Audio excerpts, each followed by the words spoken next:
Baik. Ini potongan dari ana inda dhanni abdi bi. Jadi kita selalu bersangka baik dengan Allah Subhanahu wa taala karena pasti baik buat kita. Ya.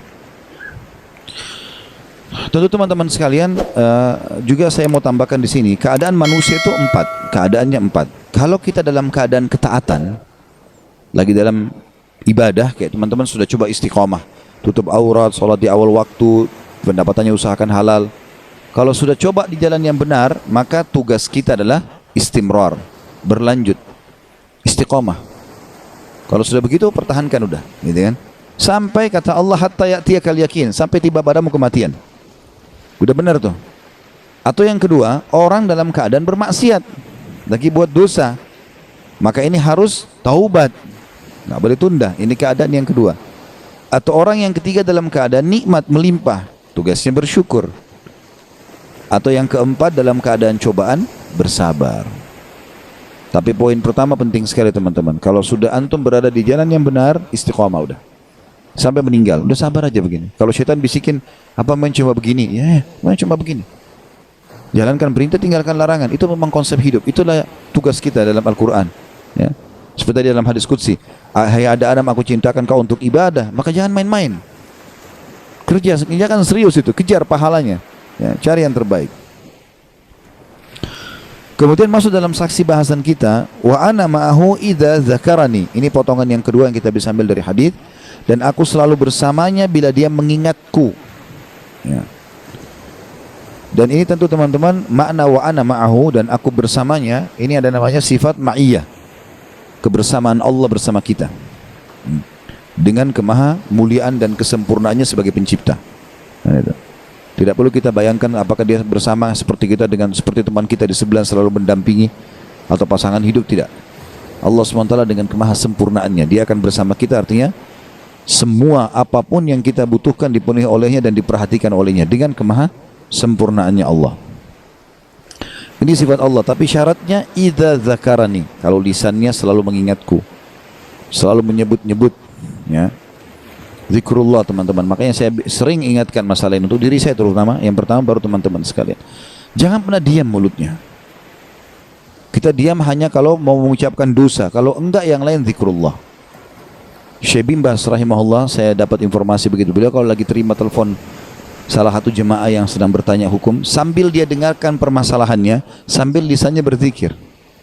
Dengar keluhan orang, sambil dia subhanallah, alhamdulillah, wa la ilaha illallah, Allah akbar. Murid-murid di sebelah dengar apa yang dia ucapkan, tapi kecil. Orang yang mungkin yang terima telepon, yang lagi bicara tidak dengar gitu. Tapi dia lagi berzikir. Nanti kalau dia mau jawab, baru dia berhenti zikir. Dia berzikir. Saya ingat dulu guru saya masih SMA, namanya Syekh Abdullah rahimahullah, beliau luar biasa gitu ngajaran kami ilmu-ilmu agama ini. Saya waktu itu masih SMA keingat betul waktu menjelaskan masalah hadis Bismillahilladzi la yadurru ma'asmihi syai'un fil ardi wala fis sama'i huwas samiul alim. Dengan nama Allah lah yang tidak ada apapun yang bisa membahayakannya di langit dan di bumi, dan dia maha mendengar dan maha mengetahui. Ada hadis yang menjelaskan siapa yang baca ini, maka Allah akan menjaganya sampai dia kembali di tempat yang dia baca.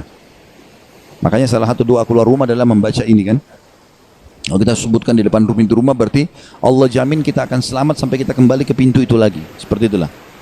Ada satu poin yang beliau ingatkan kepada kami dan saya tidak bisa lupa. Saya juga sampaikan ke Bapak Ibu, justru mungkin karena keutamaan beliau menyampaikan itu ya.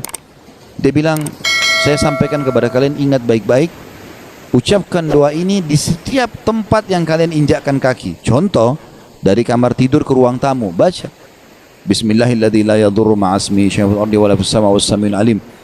Dari ruang tamu ke dapur, baca Bismillahilladzi la yadurru ma'asmihi syai'un fil ardi wala fis sama'i was samiul alim. Dari situ ke ruang depan, ke misalnya taman belakang, kemana saja. Jadi kita seperti dalam satu rumah itu selalu ada jaminan kembali lagi situ, kembali lagi situ, kembali lagi, kecuali ajalnya datang. Ya. Seorang ulama mengatakan dalam doa ini, dalam zikir ini, kalau saya selama 40 tahun setiap pergi rekreasi piknik sama murid-murid dan keluarganya, berkemah, nanti beliau isi taklim di sana misalnya, selama 40 tahun belum pernah saya disengat oleh kalajengking. Padahal ini daerah padang pasir terkenal dengan banyak kalajengking.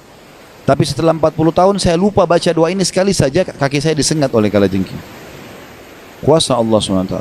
Jadi kenapa nggak dibaca? Ini zikir, di antara zikir yang sangat dianjurkan gitu kan. Ya. Nanti insya Allah di penutupan hadis kita akan sebutkan beberapa jenis zikir yang memiliki keutamaan yang sangat luar biasa. Jadi Allah selalu bersama kalau kita mengingatnya. Ya. Fa in dzakarani fi nafsihi dzakartuhu fi nafsi. Ini potongan yang ketiga.